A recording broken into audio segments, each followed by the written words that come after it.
Today the topic is going to be the stability of 0.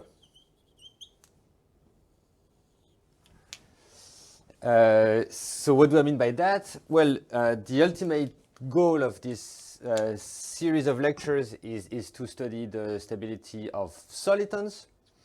But before getting there, we should, first deal with an easier case, which is the stability of the 0 solution. So the model problem that we will follow is the nonlinear Schrodinger equation with a pure power nonlinearity. And we'll even only consider two cases, the cubic alpha equals 3 and the quintic alpha equals 5. So that's the evolution problem. And we prescribe data U0, which we assume to be small. It's an interesting question to deal with large data, but for this class we'll be happy with small data. We want to see that the corresponding solution of NLS goes to 0 locally. So the question, so we want the aim is to prove that U goes to 0 locally. Excuse me? Yes. I have a short question on the alpha. So you said we're looking at the cubic or the quintic and that's a very good point. Yes, thank you. So let's say it's alpha minus 1. Thank you.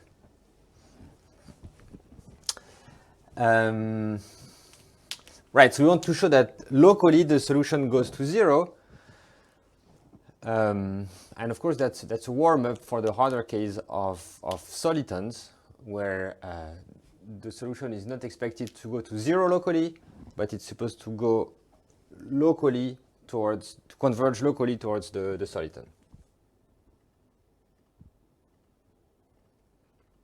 Oops.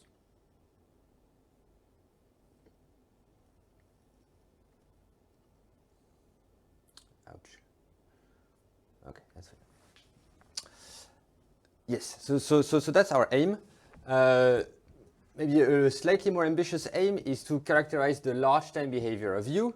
So basically the idea for all such problems is to see that you see the nonlinearity is a higher order than the linear part of the equation.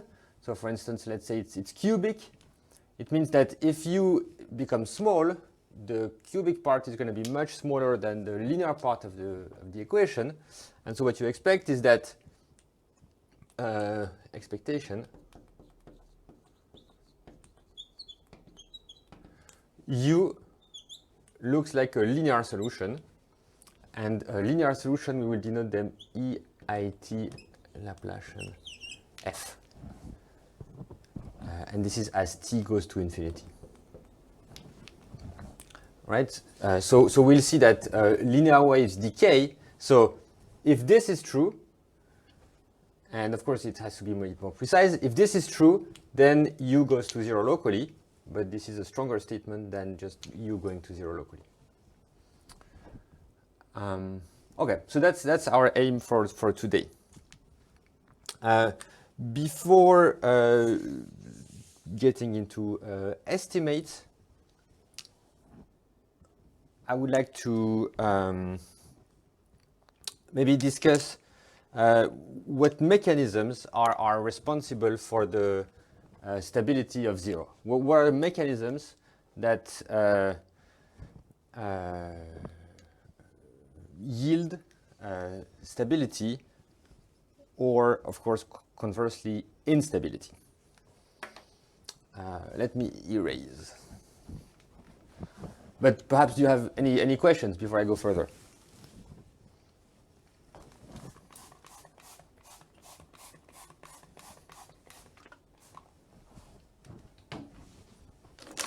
So So this expectation means that the solution is asymptotically close to the solution to the linear Schrodinger equation, right?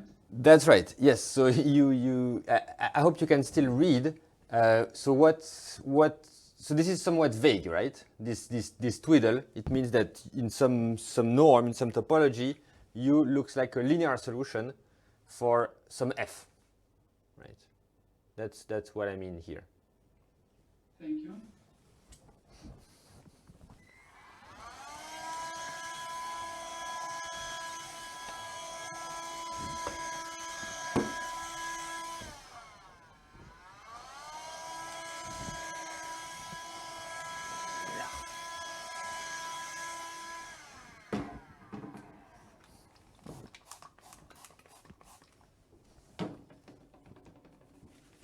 Sorry. Yeah, sure. Yeah, sure. You meant the free Schrodinger equation, not the general linear equation, did you? Because this solution looks like the solution for the free and not a linear, because it can look quite different, I think. Sorry, can you repeat your question? We just talked about that the solution looks like the solution for the linear Schrodinger equation. Yes. But does it only look like the solution for the free Schrodinger equation? Because I think a general linear Schrodinger equation can look a bit different. So which? So to me, free and linear means the same. But what difference do you make? When you have like an extra term or something. I mean a potential. Yeah, but not dependent on you. Right, a fixed potential. Yes. So yeah, I said the linear, but I meant linear with zero potential, right? So otherwise, I would have denoted it minus Laplacian plus v, right? But here it's just the Laplacian, so really no potential. Okay, thank you.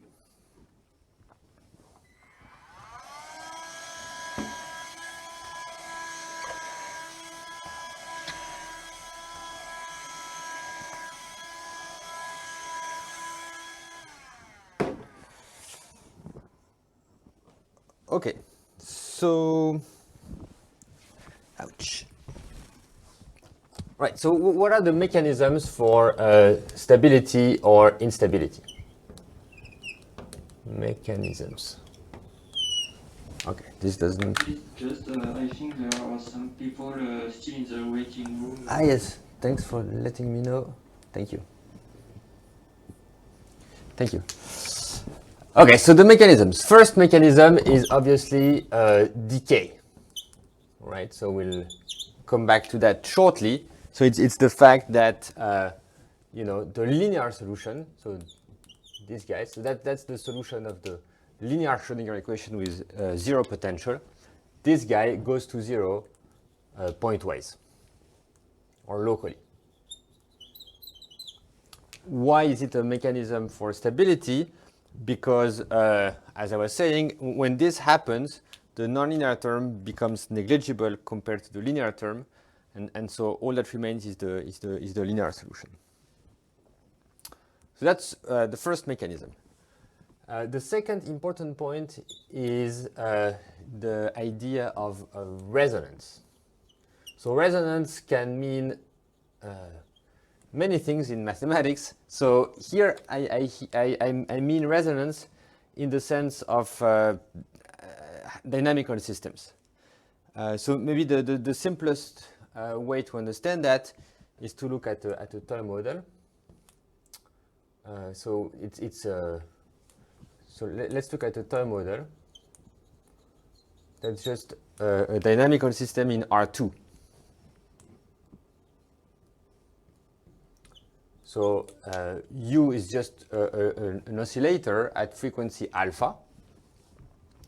And then V is also an oscillator, so dot means derivative with respect to time. V is also an oscillator with frequency 2, and then it's forced by U. Okay, so that's the simplest model where we can see the phenomenon of a resonance. And it's so simple that you can solve explicitly, right? So I did the computation. So, it's not hard. First you solve for u, and then you plug it in and you solve for v. So what you find is that if alpha is not if alpha is not 1, then you get the following formula: v equals v naught e to the minus 2it plus u naught squared, or minus u naught squared e to the minus 2I alpha t minus e to the minus 2it divided by 2 minus 2 alpha. Okay, and there is a formula for u which is even simpler, and v naught and u naught are the initial data for u and v. So you see, if alpha is not 1, then this just keeps on oscillating at certain frequencies and with amplitudes that depend on the data.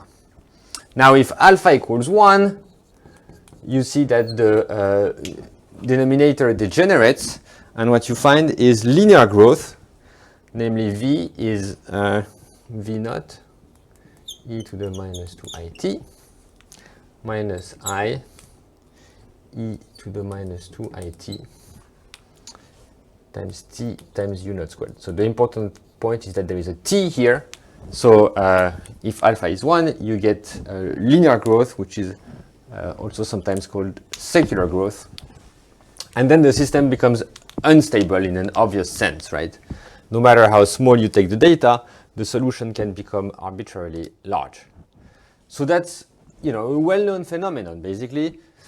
The equation on v is forced by u, and if u squared happens to force this equation at a frequency which is the eigenfrequency of v, well, then you get linear growth. So what would it mean in the context of a nonlinear dispersive equation?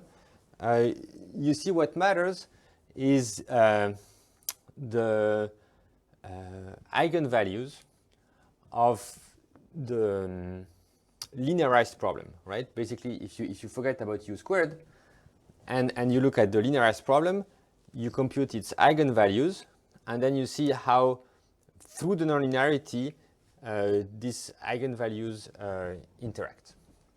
So that's something that we're going to have to do for nonlinear dispersive problems. Okay, and of course it goes together with decay, because for nonlinear dispersive equations, waves always decay, but if on top of it they have a resonant interaction, then there might be a problem, as we'll see. Okay, so that's two important elements, and there is a third one. Before I erase, maybe you have questions? Okay, so let me erase.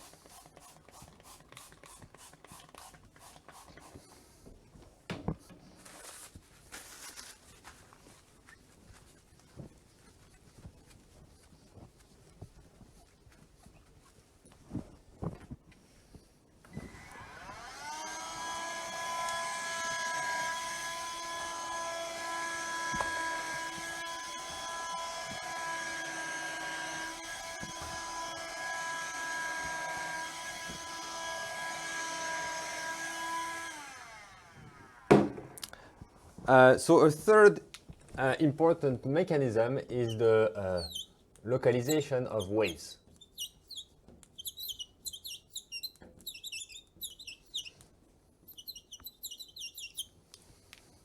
So this is something which is specific to dispersive problems. So dispersive problems have the characteristic that different frequencies propagate at different velocities in space-time.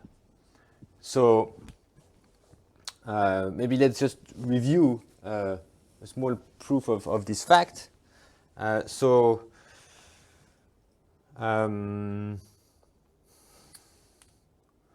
So let's assume that U naught is localized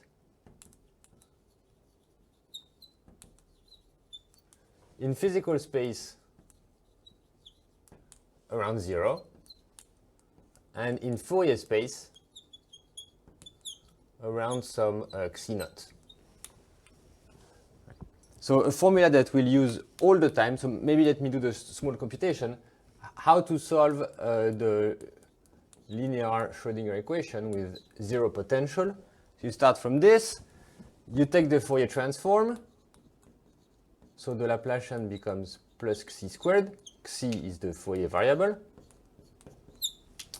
Now you can solve for this. This means that U hat of t xi is e to the I t xi squared U naught hat. And then you take the inverse Fourier transform. So you obtain that U of tx. I'm dropping some constants. This is the integral of e I t xi squared minus x xi U naught hat of xi dxi. So that's just the formula. Now let's try to exploit this formula to understand where this wave is going to be localized if U naught is localized in physical space around 0 and in Fourier space around xi naught. So the idea is to use the stationary phase lemma. Maybe let me recall it here. So stationary phase lemma. If you look at an integral of this type, so it's an oscillatory integral, and you want to compute its behavior for large time. Well, once again, I drop constants. This is equivalent to 1 over square root of lambda. So phi is a phase function, and f is just a nice localized function. So this is equivalent to 1 over square root of lambda phi double prime of x naught e to the I lambda phi of x naught f of x naught, where x naught is, let's say, it's the unique critical point of phi. So it's the unique point where phi prime of x naught is 0. Right, so that's a very important result. Now let's apply it to our solution here. So U, it looks like that. Well, we'd like this guy to look a bit more like the stationary phase problem, and we're interested in the large time behavior. So we're going to factor t out. So this is the integral of EIT xi squared minus capital X xi U naught hat of xi dxi, where x is little x divided by t. So now this looks exactly like the stationary phase formula. T plays the role of lambda, and this phase function xi squared minus x xi is phi of x. So now it's just a small computation. You compute the stationary point of this phase, and you apply this formula. And so I did the computation. What comes out is 1 over square root of t. There is an oscillatory factor that I don't record. There is a constant that I don't record. And then there is U naught hat of x over 2t. So that's a very important formula. So what do we learn from here? So we learn that there is decay, as appears in this factor, 1 over square root of t. And also, if U naught hat is localized in Fourier close to xi naught, it means that x over 2t has to be close to xi naught. So in other words, it means that if I draw a picture in space-time, so this is x and this is t, here there is like a line which is x over 2t equals xi naught. And so my wave is going to be localized here.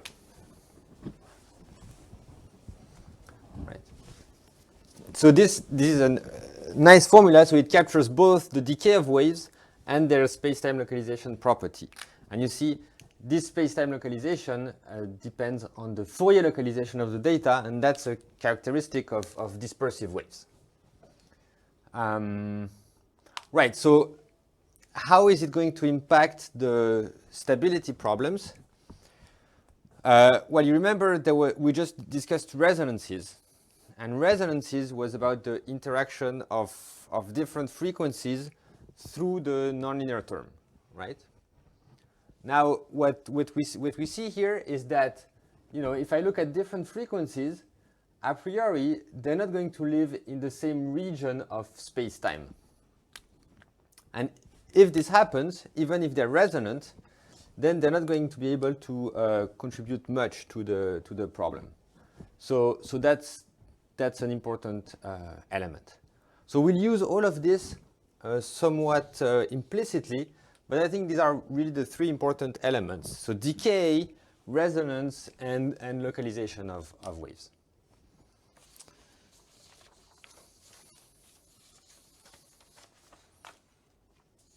Do you guys have questions?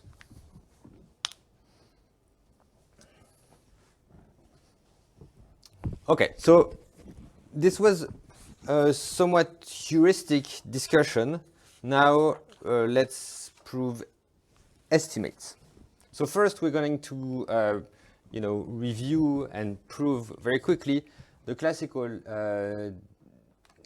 estimates, which are called the dispersive estimates and the Strichartz estimates. They are just about decay. They give you decay of waves. We're going to use them to prove some stability of zero results.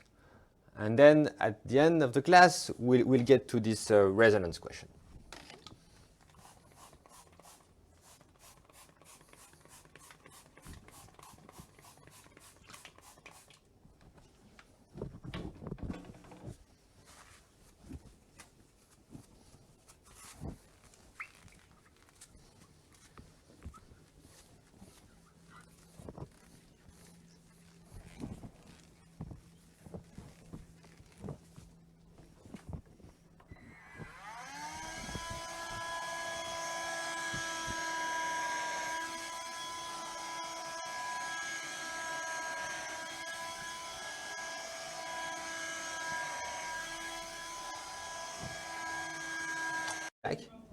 Oh yeah, so thanks for telling me. I'm not sure what happened. Okay, so dispersive estimates.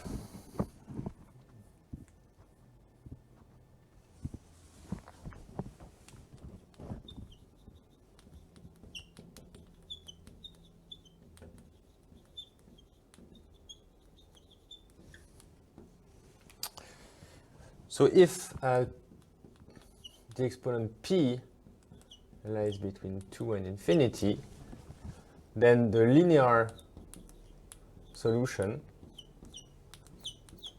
with the initial data f of the Schrodinger equation, so this is in LP, is less than t, or 1 over t to the 1/2 minus 1 over p times the norm of f in LP prime. So this funny less than or equal sign means up to a constant that I leave implicit. So that's just 1. And p prime is the dual exponent to p.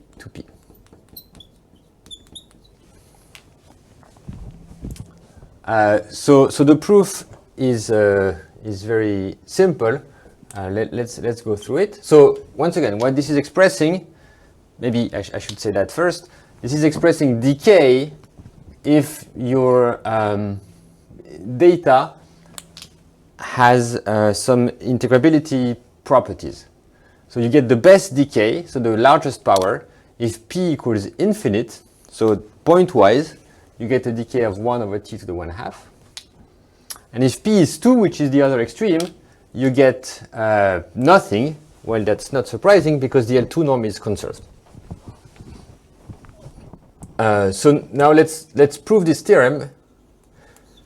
So the proof proceeds by interpolation between the endpoints between p equals 2 and p equals infinity. So in other words, it suffices to prove the endpoints, and then you apply your favorite interpolation estimate or interpolation theorem. So p equals 2 is just the conservation of the L2 norm, which in physical terms is the conservation of the density of probability. So let's see how this works. So it's basically just playing with the definition and using Plancherel's theorem. So this, by Plancherel, by definition, this is a certain formula in Fourier, and by Plancherel's theorem, the norm in physical space in L2 and the norm in Fourier in L2 agree.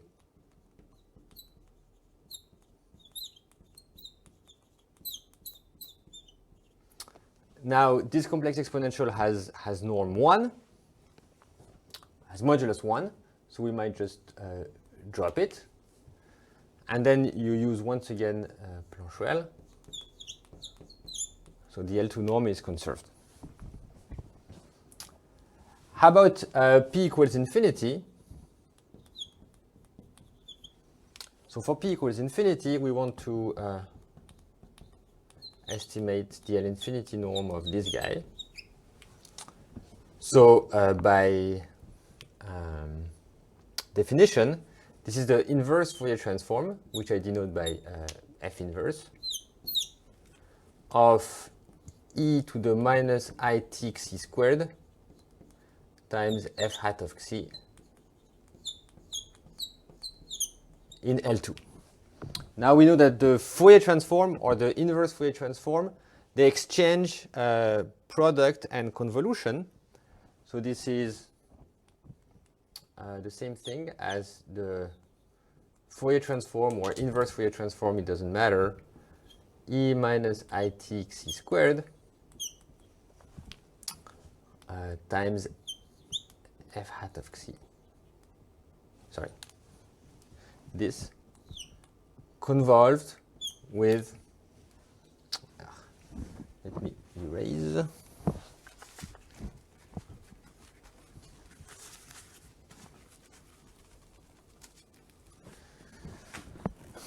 convolved with f, and this is in L infinity. Right? So now we use that L1 convolved with L infinity gets you to L infinity, which is immediate just by writing the definition. So then this is less than the norm of f in L1 times the norm of e to the minus it xc squared inverse Fourier transform in L infinity. Right. So now, at this point we're discussing the Fourier transform of a function which is just bounded, which is not decaying.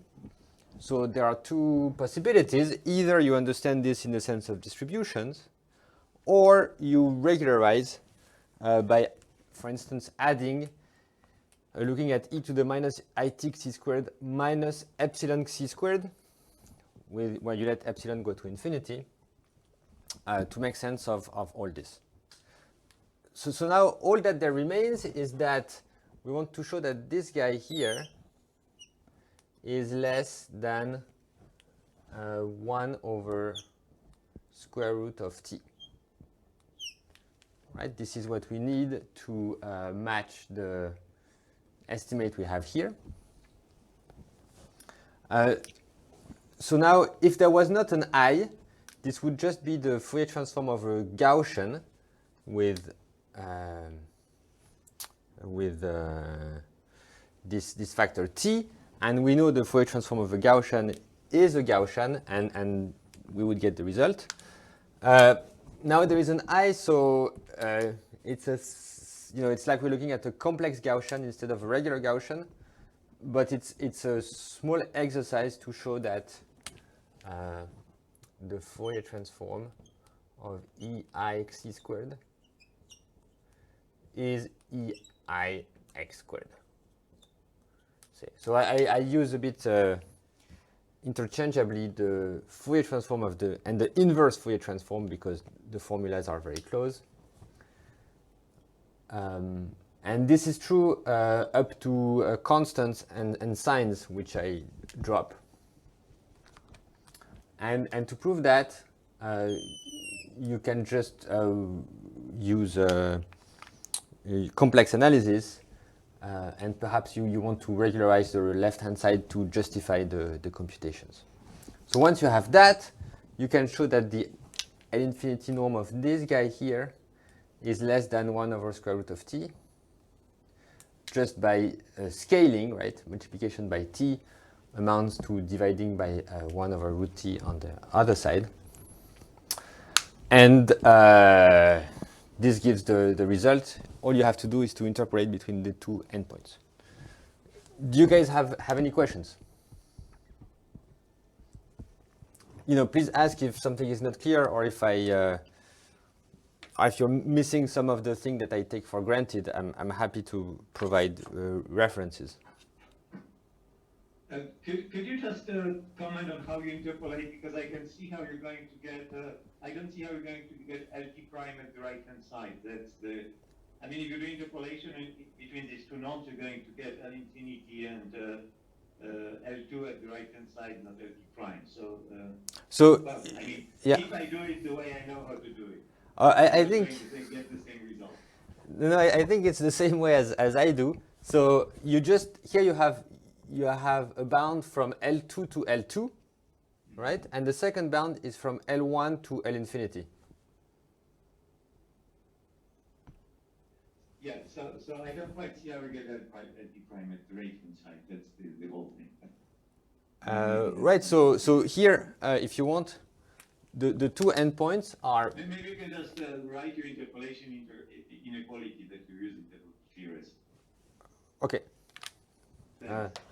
So maybe... yeah, let. Isn't working that well, so maybe you can. Yes. So it's just the classical thing. If I have an operator T that maps LP1, can you see here? Yes, to LQ1, LP2 to LQ2, then it is mapping LP to LQ if 1 over P is theta over P1 plus 1 minus theta over Q1, and 1 over Q is theta over Q1 plus 1, sorry, this is P2, and here 1 minus theta over Q2.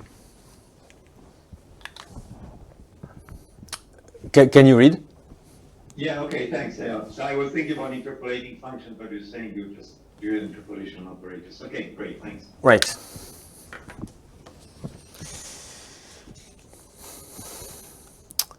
Okay, yes, and I realize indeed that my pen doesn't write so well, so I'll try to adjust. But let me know if it's not so legible. I'm sorry, can you hear me? Yes. I think some people are again not getting in. Ah, okay. Yes, thank you. Okay, so let me erase that.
Okay, so now we're going to discuss Strichartz estimates.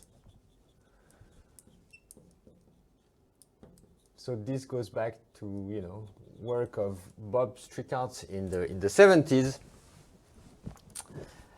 But then it became, you know, a very big subject in harmonic analysis. So here is the statement.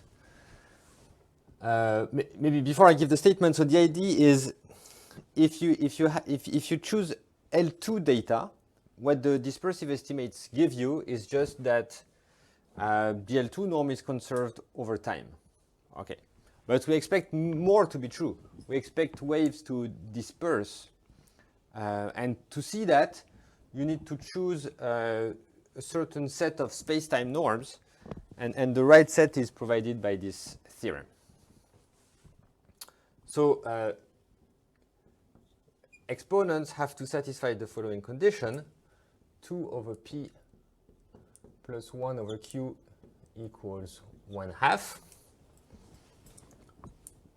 P lies between 4 and infinity, and q lies between 2 and infinity. Okay. So then there are 3 points. The first one is about the linear solution.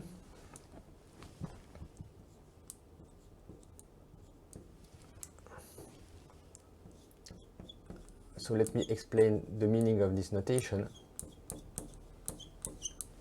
So you look at this. So this linear solution, it's a function of space and time.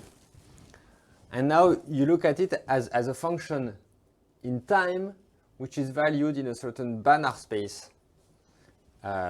This Banach space is LQ in X. So here X means in the space variable, and here T means in the time variable. So here it's a Lebesgue space in time valued in a Banach space, which is also a Lebesgue space in X. And to compute the norm, you take the LQ norm in X, and then you take the LP norm in time. Okay, and the theorem tells you that this is controlled by the norm of F in L2 in space. And so since there is this global integrability in space and time, of course this means that the waves have to disperse, have to move away to infinity. Otherwise, there would not be such an integrability result. So that's the first one, and the second one. So that's if you want to solve the linear problem, and then if you want to solve the nonlinear problem, you're going to use a Duhamel type formula, and then you need something like what I'm writing now.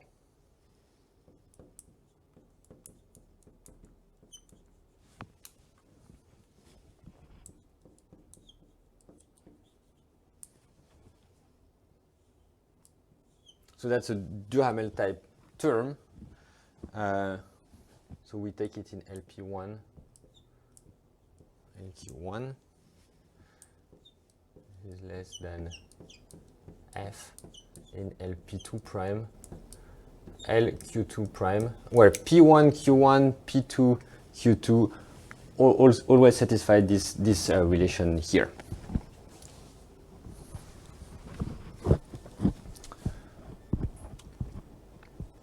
Okay, so I think it's going to be, maybe I should skip the proof because I want to focus more on nonlinear applications. But I recommend the proof in the book of Tao. It's very, very elegant and not so complicated, but I just don't have time to do it here. So we're going to apply this theorem in a particular case. A question? Yes. Are there inequalities like that for the heat equation as well? Yes, exactly the same is true for the heat equation. Is it also in Gauss proof, or do you know a reference? Well, it's actually simpler for the heat equation. I can show you why. It should be stronger, I would have thought. Right? And it is stronger. It's faster, so. Yes, So I think it's possible to do it. Let me think. So you see, if you have a solution of the heat equation, there are two estimates that you get. One is L infinity in time, L2 in space. And this you estimate by F in L2. But you also gain regularity. You also have something like the gradient E T Laplacian F in L2 in time, L2 in space is less than F in L2. Right? So both you can prove by just an energy estimate. And the second one is not true for the Schrodinger equation, but it's true for the heat equation. Now, if you use the second one and you use Sobolev embedding, you're able to recover such results as these. But for the Strichartz, and it's not surprising because the scaling is the same, right? But for the Schrodinger equation, you don't have a gain in regularity, so you cannot proceed like that. Does it make sense? Thank you, yeah.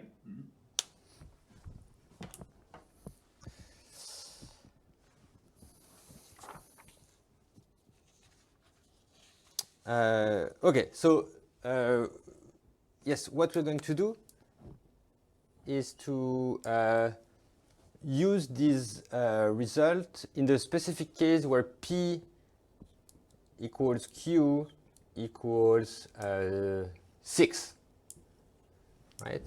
And so you see, for instance, the first assertion becomes an estimate in L6 spacetime.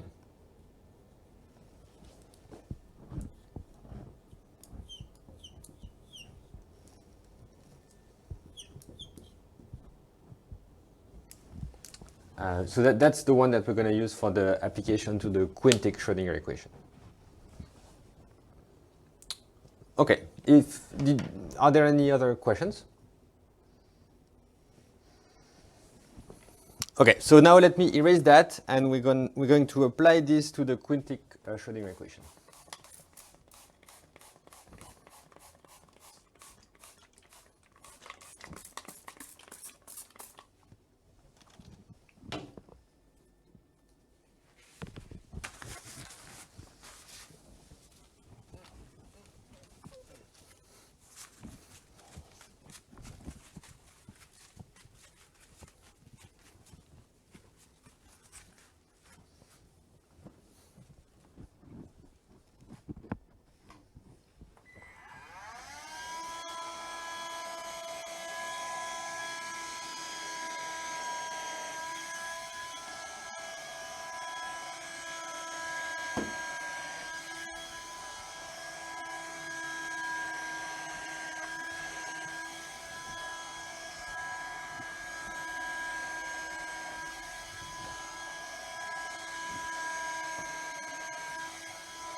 Okay, so the theorem is about scattering for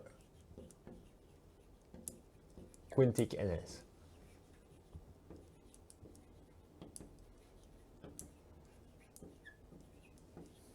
And scattering means that asymptotically the solution behaves linearly. So we consider the following problem: I dt u minus Laplacian u equals u to the 4 times u. So the sign of the nonlinearity is irrelevant, as we'll see. And you choose data u naught, which are in L2 and small. That is smaller than some absolute constant. then there exists a global solution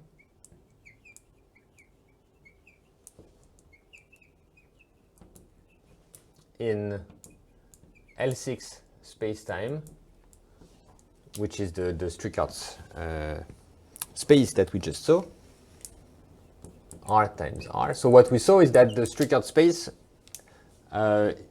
is such that the linear solution would belong to it. But now we have an assertion about the nonlinear problem. And furthermore,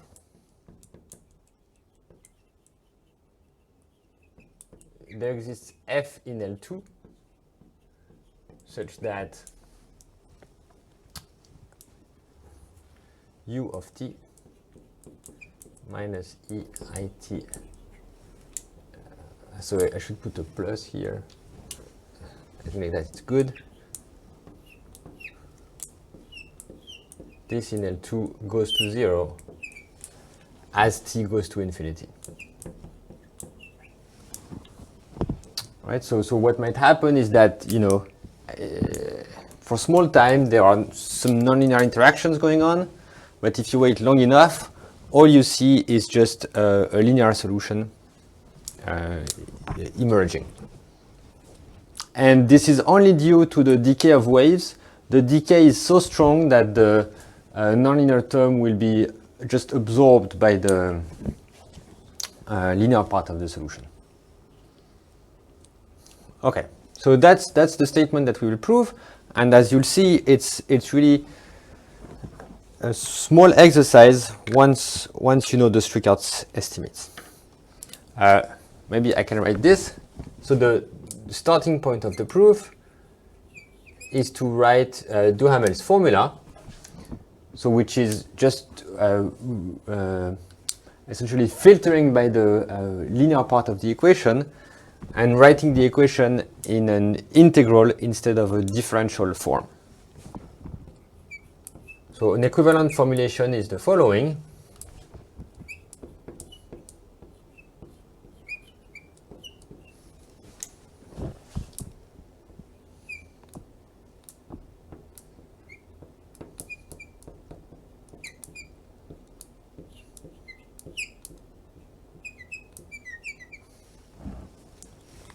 And this is on this form of the equation that we will prove estimates.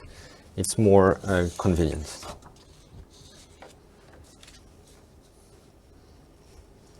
Okay, so let's go for the proof. I'm going to erase.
Okay, so let's go for the proof.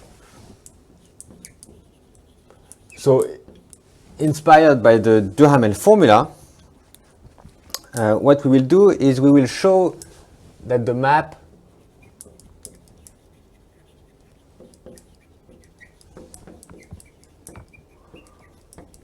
let's call it T, which takes a function V and maps it to the formula we just had, except you put V in the nonlinear term.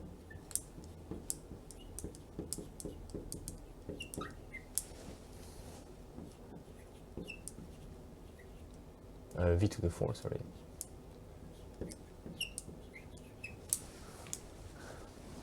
So we want to show that this is a contraction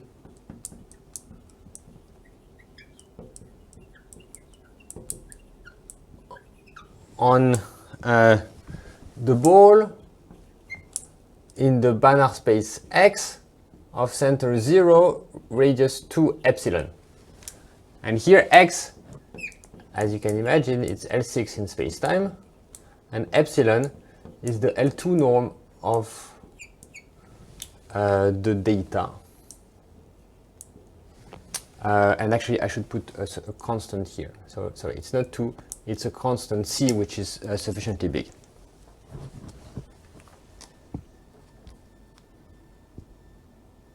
So what does it mean? It means, in other words,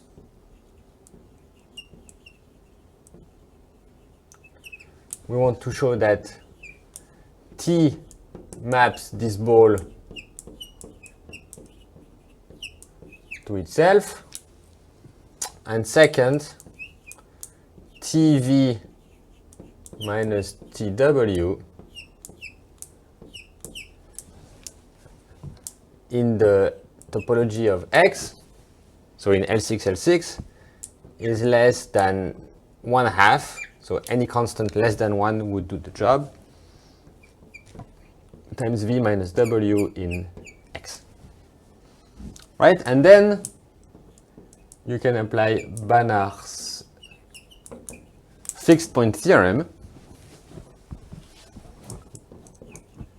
which gives you the existence and uniqueness of a fixed point. So Banach's theorem gives you the existence and uniqueness in this ball. Then if you work a bit harder, you're able to get existence and uniqueness in the whole space. Okay, well, this is going to be a consequence of the Strichartz estimates. Let's just write what TV minus TW is. So TV minus TW, it's the integral between 0 and t, e to the I. So now you get v to the 4 times v minus w to the 4 times w ds. And this, you know, it's a classical identity. You can write it as something like v minus w times v to the 4 plus w to the 4. Not exactly that, but something with this flavor, like the difference of v and w, and then, or maybe v bar and w bar, and then quartic terms. Okay, and now all we need to do is to apply the Strichartz estimate. So let's go. We want to estimate TV minus TW in the X space, which is just L6 in space-time. So we apply Strichartz estimate. So here we apply Strichartz. And what we get is that this is what's inside the integral term, so v minus w times v to the 4 plus w to the 4. This in the dual, which is L6/5 space-time. And now all that remains to do is to apply Hölder's inequality. So here we apply Hölder. And we see that this is less than v minus w in L6 space-time times v in L6 space-time to the 4 plus w in L6 space-time to the 4. Okay, and now if V and W belong to the ball, they are less than epsilon. So this is less than epsilon to the 4. So if you choose epsilon sufficiently small, this is less than a half. And then you can also absorb all the implicit constants. And you get that this map is a contraction, and you get that there is a fixed point. And the fixed point, by Duhamel's formula, is the desired solution of the quintic NLS. So this was proving the contraction part. Then you need to show that T maps the ball to itself. It's not very hard. It's the same order of ideas. So I will skip that. Do you guys have any questions? Yes, maybe the question is a little too broad. Sure, no problem. The broader, the better. So we need figure estimates for L2 data, right? Yes. Are there nonlinearities where we don't necessarily need to use Strichartz? Yeah, of course. So here, I chose the quintic because the numerology works beautifully, right? But if the nonlinearity is strong enough, and if you take data, so it's an interplay between the nonlinearity that has to be sufficiently strong, and the data that has to be sufficiently localized, that you get some decay, right? So then, yeah, it's really case dependent. Does this answer your question? Yes, okay. So can you comment what would happen with different powers? Say you took a larger power, you think that the right-hand source would be even smaller on one hand because there's more powers, but on the other, places where it's big, it could get worse, right? So exactly right. That's if the power is bigger, then you're better off as far as decay, but it magnifies singularities. So there is a trade-off, right? So in your proof, what would go wrong, or what would it work? Which part would? Well, so suppose instead of v to the 4, I have v to the 10 here, right? If I can get a bound for v in L infinity, then I'm good, right? But if v is not bounded in L infinity, then there is a problem. If, on the other hand, I can show that v. Can you get an infinity bound just for small data for this or not? Well, not for L2 data. Then you would need to have smoother data. I see. And then you could just. And then, well, basically, there is no rule, but it's a trade-off between these two things. Yeah. And if the power is smaller, what would happen? So that's our next point. Okay. But I wanted to show scattering. Maybe let me try to show scattering.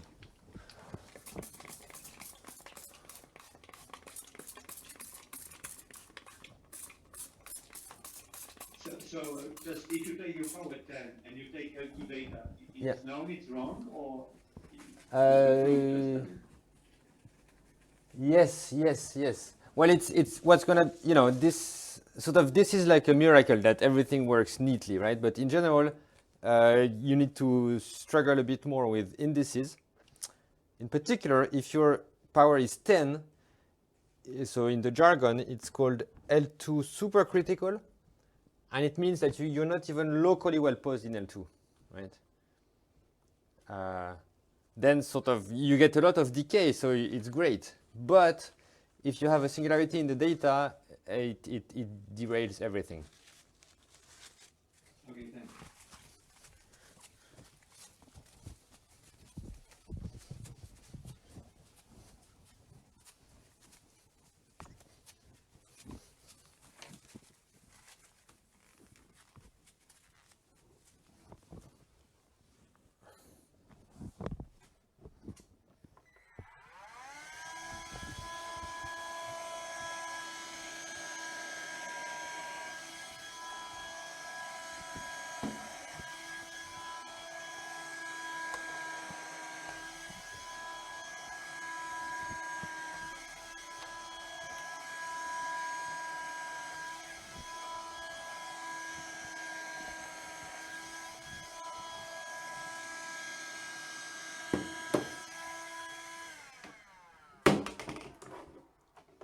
Okay, let me just show quickly how to get scattering.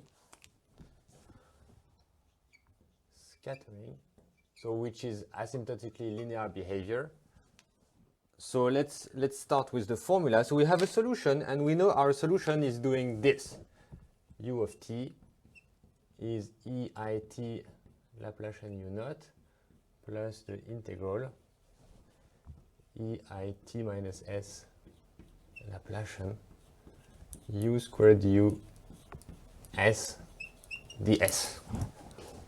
Okay, and we'd like to write it as EIT Laplacian times something. So there is an obvious way of rearranging this expression. We can write it as EIT Laplacian applied to U naught plus the integral between 0 and infinity E minus IS Laplacian U squared U to the 4 U ds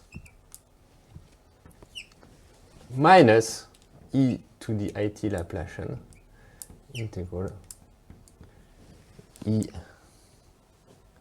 between t and infinity e minus is Laplacian u to the 4 u ds. Right, so this is our candidate for the f, and then this is the remainder.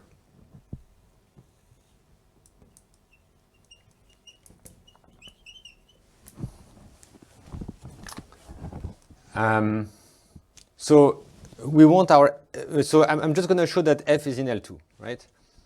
And using the same idea, you can show that the remainder goes to 0. So why is f in L2?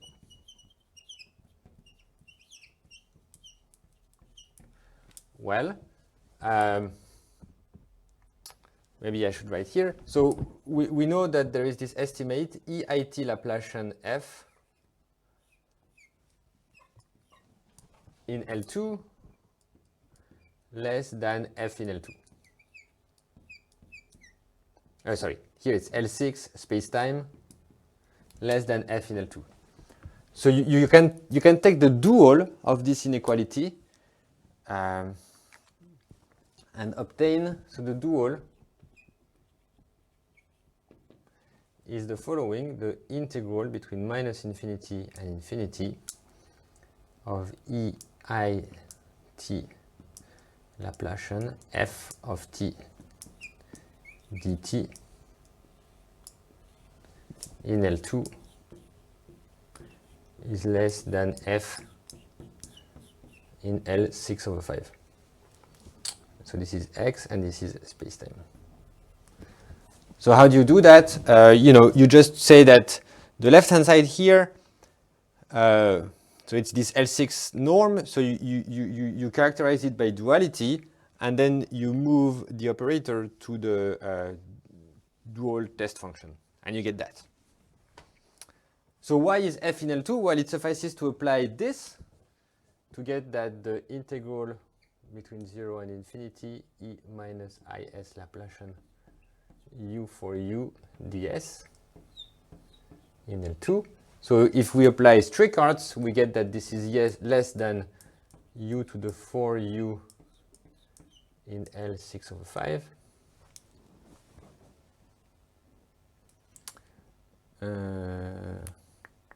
Right, which is less. So this is by Strichartz, and then it's actually equal to u in L6/5. So this shows that this is indeed in L2, and using the same ideas, you can show that the remainder goes to 0, which is the scattering result. Okay. So, however, that the idea with Strichartz estimates is that there is never like a specific rate. Everything is given in terms of integrability. So you're not going to be able to say that the remainder goes to 0 as t to some power. All we know is that it goes to 0. Okay, so now let me erase that, and we'll discuss the cubic equation where interesting things happen, and answer the question of Piotr.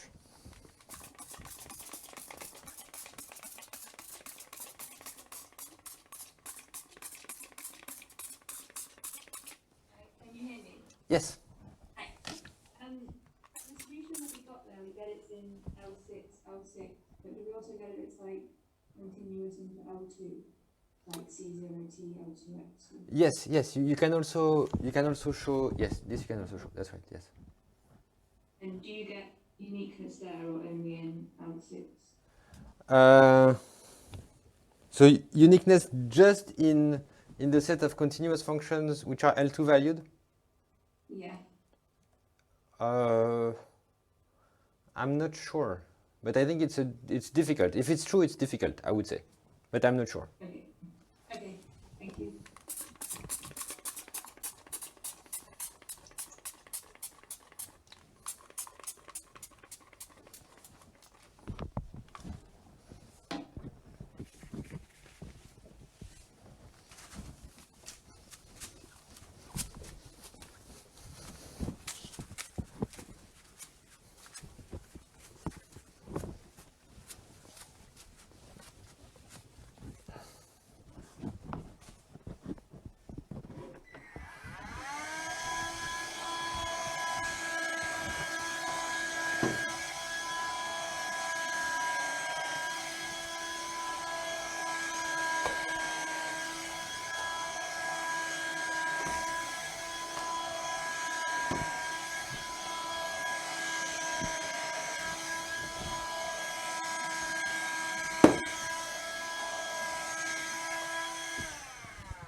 Oh, thinking of your question, if you're just continuous with values in L2, right?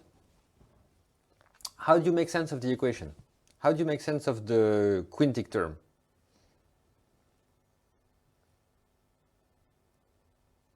Yeah, I don't know. Right? So just to, if the weakest you can achieve is that the equation makes sense in the sense of distributions, right? So then you need u to the 5 to make sense in the sense of distributions. I think the weakest you can have is that u to the 5 is in L1 space-time, right? To be meaningful as a distribution.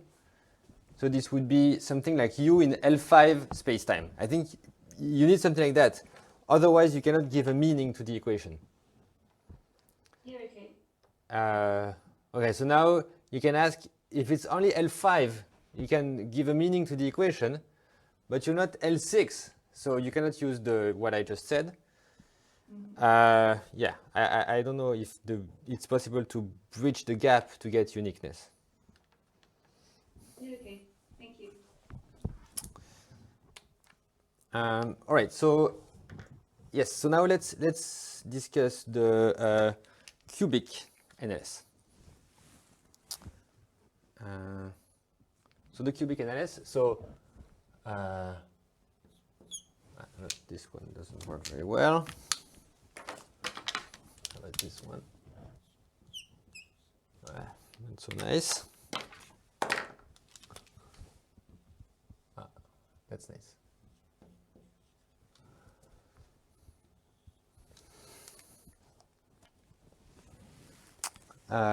So it's the cubic equation. Cubic NLS. So we look at this problem.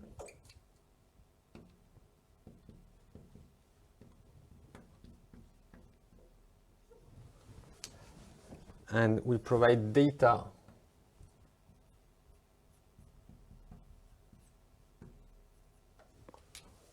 which are such that xu naught in L2 is small.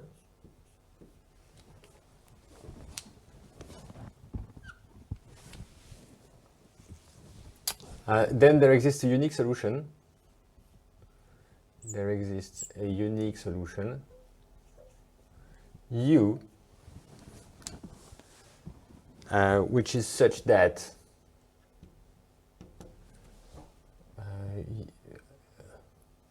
so you have a couple of things. So first, xu of t in L2 grows at a slow rate, t to the epsilon, where epsilon is small, and ultimately it depends on the size of the data.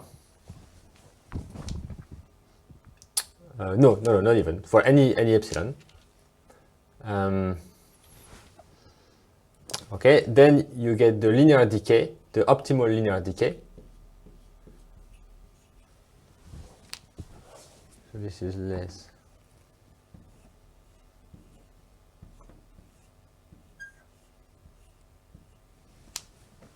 Right, so that's the optimal linear decay, so that's not surprising. What is more surprising is that you don't get scattering, but still you're able to characterize the asymptotic behavior in the following way. So it's easier to look at the Fourier picture. So you take the Fourier transform in space. If you did have scattering, then this would behave like e to the minus it xi squared f hat of xi. This one is dying off too.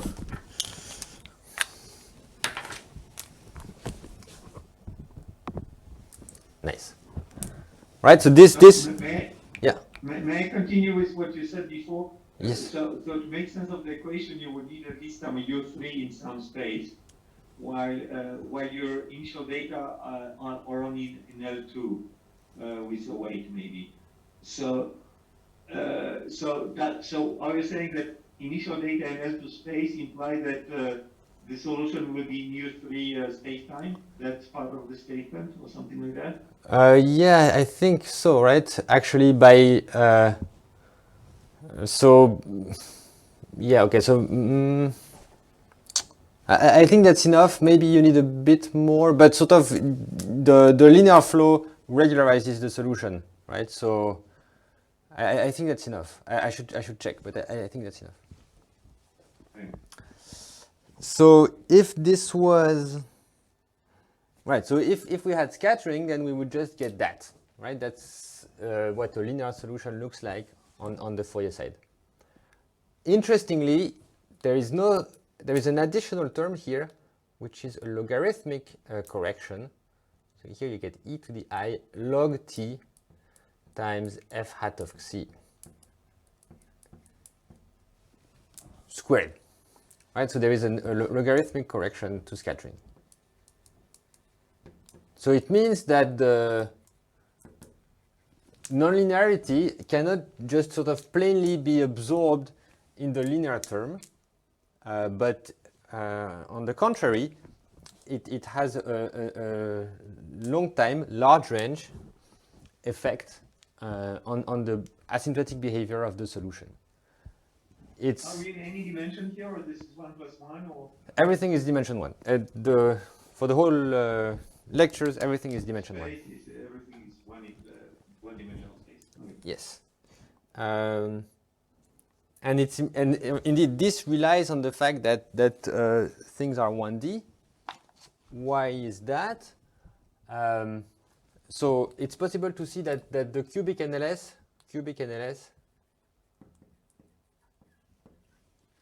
is yeah. Is your f supposed to be u dot or f? Yes. So f is just some function. So I should say there exists an f such that this. Okay, thank you. And this is as t goes to infinity. Right. So why could we have expected such a correction? So cubic NLS is critical in some sense in dimension 1. Sorry.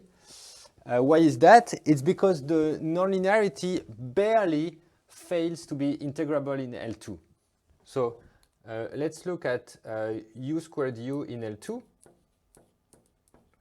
And so in the best possible case, u is bounded in L2 and decays like 1 over root t in L infinity, like linear solution would do. So in this case, this would be like 1 over t, which is not integrable, and actually whose integral gives a log. So this is one explanation why you get this log here. So it means you cannot even if things decay as much as you can hope for, you cannot simply absorb the nonlinear term in the linear term. And I should say this, so the quintic equation is a bit of an academic problem, but the cubic equation is, I think, really relevant physically. And actually, if you look at any equation in 1D, one way or another, it's going to have an interaction that looks like that in it, and there is going to be a log correction for the large time behavior. That is, if you think of KdV or, you know, I mean, you pick your favorite 1D equation. Klein-Gordon, Benjamin Ono. So any 1D equation whose nonlinearity is not of an artificially high power will contain this correction. So it's really a generic phenomenon which it's important to understand. Okay, so this, I think this goes back to Ozawa. Then there is a paper by Hayashi and Naumkin. And the approach that I'm going to explain is due to Kato and Pusateri.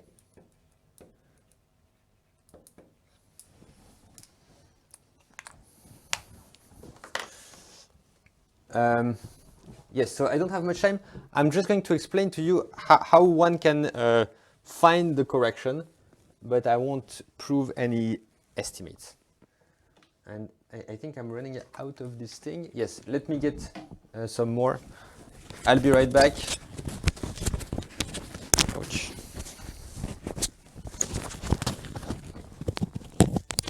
So don't move, I'll be right back.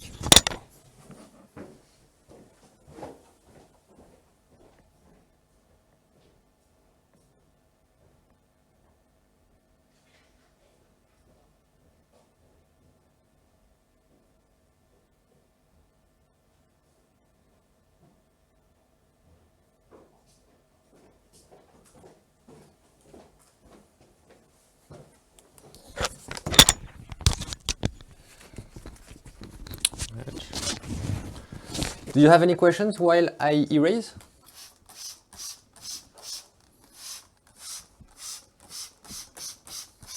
Yeah, so the question from Piotr was about the regularity of the solution, or about how we pose the question, because it wasn't being made. Because here we can, the equation that you wrote, so in a differential sense, but we can only pose it in an integral sense, right? Because of the L2 regularity.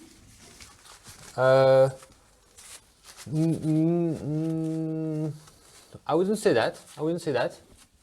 Why? So, because the result that I know about this from, I think it's from the book by Ponce, it states that if you have L2 initialized, then your solution will be continuous into L2. Mm-hmm. And for that, we cannot write down a differential equation, right? But I'm sure in the book by Ponce, they don't only prove that. They also prove stronger estimates that allow you to make sense of the equation. So you can make sense of the equation through Duhamel's formula,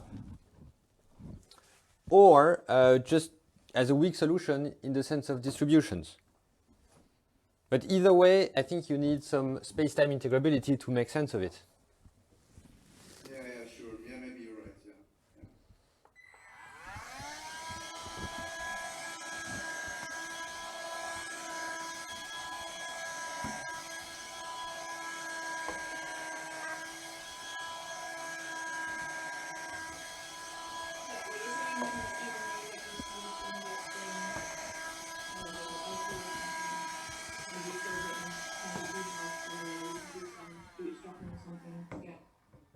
The weak derivatives and all that as well.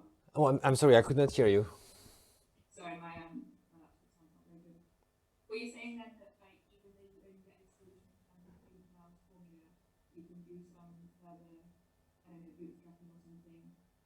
make sense of it in terms of the weak derivatives and So I think there are no derivatives involved here. It's just the the linear term.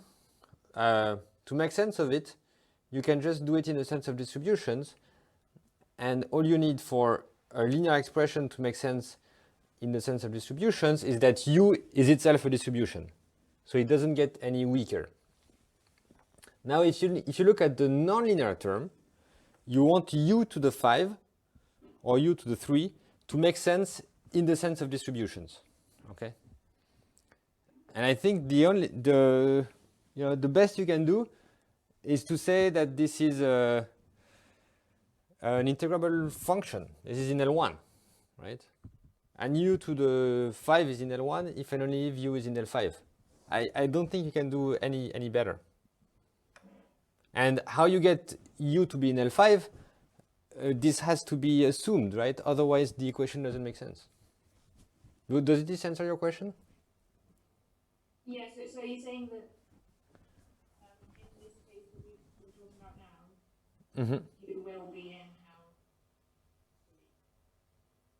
Oh, sorry, you got cut. So you're saying that in this case now, that the u that we're finding is unique to u next year or 2 years or something, So, I mean, unfortunately, I won't have time to specify exactly in which space the solution lives, but it has to be in a space such that the equation makes sense. Yes.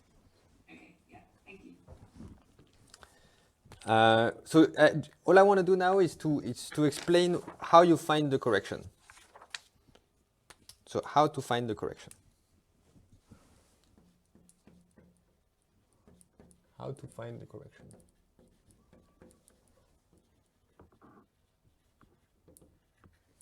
So the idea is we start from Duhamel's formula.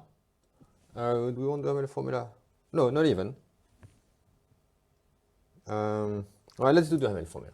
So u of t and x is EIT Laplacian u naught plus the integral between 0 and t, EIT minus s Laplacian u squared u. Okay, and now we want to reduce to a stationary phase estimate. So first thing, we take the Fourier transform.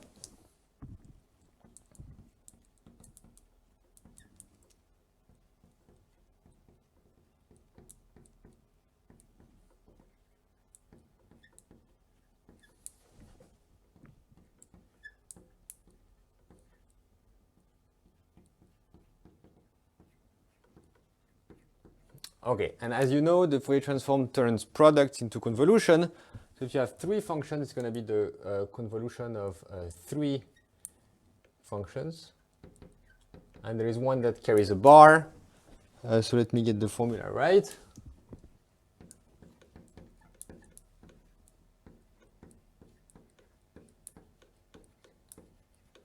Okay, so it's just taking the Fourier transform and making use of the fact that a product becomes a convolution. Okay, so we want to apply the stationary phase lemma, but at this point, u is still oscillating pretty hard in the time variable, right? There is a lot of oscillation that's coming from this guy here. So we're going to remove it by letting f to be e to the it Laplacian, let me get the sign right, minus it Laplacian u. So in other words, we filter by the Schrodinger group. So if you do the computation, what comes out is, so it's just multiplying each single u by e to the it c squared, right? So what comes out is f hat of t xc equals u naught hat of xc plus the integral between 0 and t. And here, okay, so that's the important piece. So the phase is is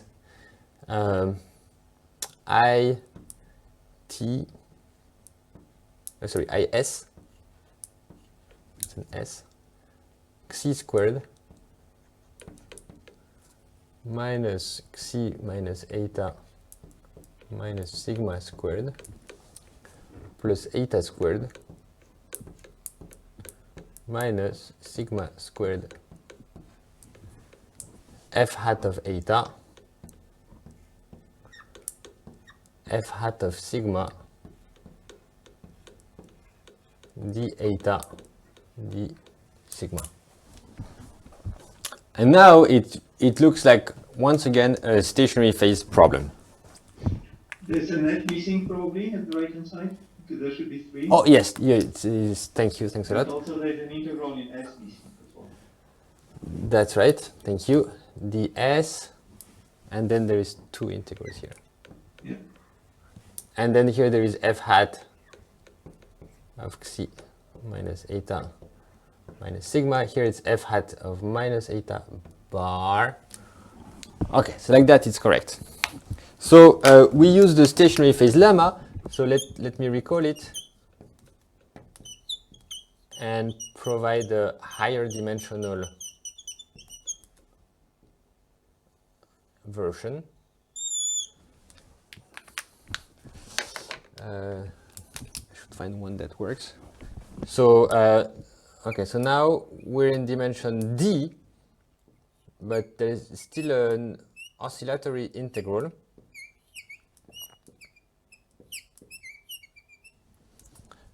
So in dimension d, this is 1 over lambda to the d over 2 times e to the I lambda phi of x naught f of x naught. And sorry, I forgot a term, 1 divided by the determinant of the Hessian of phi of x naught. And x naught is a critical point. It's, say, the unique critical point of phi.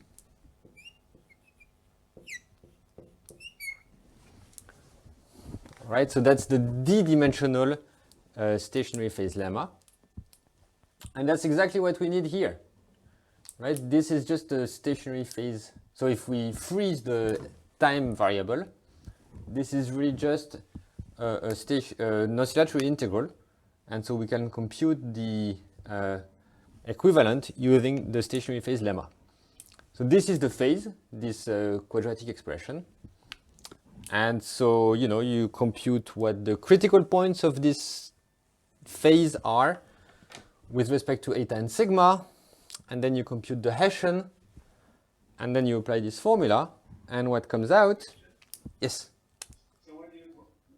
When you're using the stationary phase lemma, what does it mean equivalent here exactly? So there's an error term probably? Ah, yes. Or so how should one understand the equivalent? Yes, yes. So this is this. It's equal. There is a constant, a multiplicative constant. And then the next term, I think, is lambda to the minus d plus 1 over 2. So then you have to worry about absorbing all this in the error in your calculation somehow, right? Yes, but you see, that's not an issue. What's going to happen? So now we apply the stationary phase lemma to this guy here, right? And what comes out, it is exactly 1 over s times f hat of xi squared f hat of xi. So it's once again this lack of integrability that results in the logarithmic correction. The next term is integrable, so it's going to be good. And if now you go back to the differential version of the equation, there is an I missing here. There should be an I. So the differential version of the equation is dt f hat of t xi is 1 over s f hat of t xi squared f hat of t xi plus integrable terms that we don't care about. And now it's easy to integrate this, right? It should be t. Right, this is just, there is an I, sorry. is just x dot equals I over t x squared x. So we know how to integrate this ODE over complex numbers, and this gives the logarithmic correction that I was claiming. So once you understand that, actually, in order to prove the global existence and the decay, you need to find the right correction. This gives the right correction to scattering, and if you put that in the machine and you work a bit, you get the theorem. And I have to stop here, but I thank you very much for your attention, and maybe you have further questions. I'd like to have another question for this equivalence in the stationary point lemma, because of course when you have the order, it should be, well, it depends upon some norm of right? This means that there is an estimate in terms of the norm of F. That's true. That's true. So what is the norm which enters in this in the estimate of the error? That's a very good point. So this here holds for phi and f smooth. For phi and f smooth, you have an expansion, and the next term is this much smaller. Now, in what we do, we don't have f smooth, right? The type of estimate we can propagate is something like f hat in h1. So the Fourier transform here, which corresponds to the non-Fourier transform f here, is in h1. So we need a version of the stationary phase lemma for f in h1. And then, you know, you need to work. You get something a bit less good here, but still integrable, and you can close the estimates. Thank you. Any other questions? Yeah. Do you have a heuristic explanation as to why polycubic decays in the correction term in the phase asymptotically? Yes, yes. So that's what I was trying to say. Let me say it here. If you look at the nonlinear term, u squared u, in L2, right? The best you can hope for is that u behaves like a linear solution. So then in L infinity, so let's bound this by u in L infinity squared times u in L2. And so if u was linear, this is 1 over t, this is 1, so this whole thing is like 1 over t, right? So the nonlinear term fails to be integrable in L2, you know, barely fails to be integrable in L2. That's the reason. There could be sort of, here this is only taking into account decay. The next step is to look at resonances. And this is exactly what this computation is doing. This computation is blending together decay and resonances and giving this result.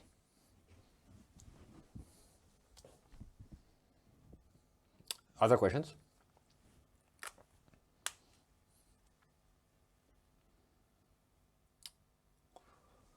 Okay, well, if not, thanks again. And I will see you next week, same time. Bye-bye.